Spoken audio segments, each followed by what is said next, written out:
They saved the lives of injured pro-democracy protesters, but at least 50 doctors, nurses and other medical staff have been arrested or are still missing since the crackdown began in mid-March.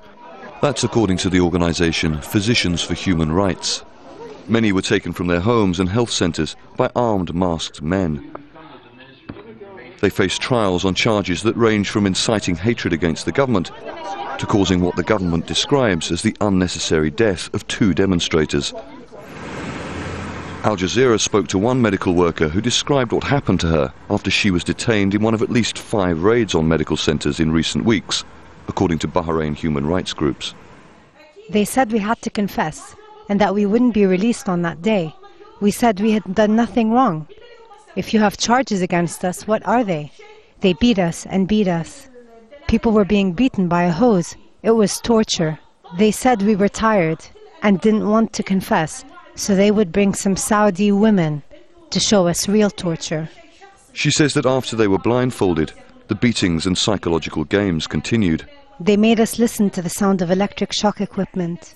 I could hear people being hit. I was being hit too.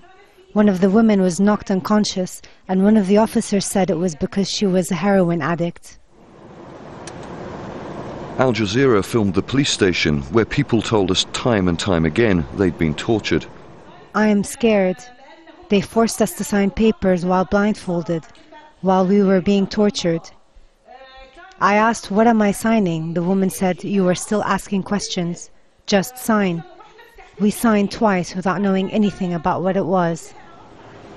Another woman who was arrested during a raid on a different health centre described how the staff there were forced to make confessions on camera. We were blindfolded for about 10 hours. Only at the time when we were videotaped did they take the blindfolds off. And when we started to talk, if they didn't like the things that we were saying, they stopped us and told us again that we should say this, this and this.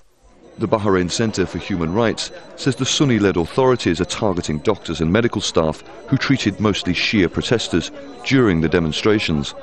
The organisation and lawyers say that if allegations of forced confessions are proven to be true, then the credibility of the trials of medical staff must come under immediate international scrutiny.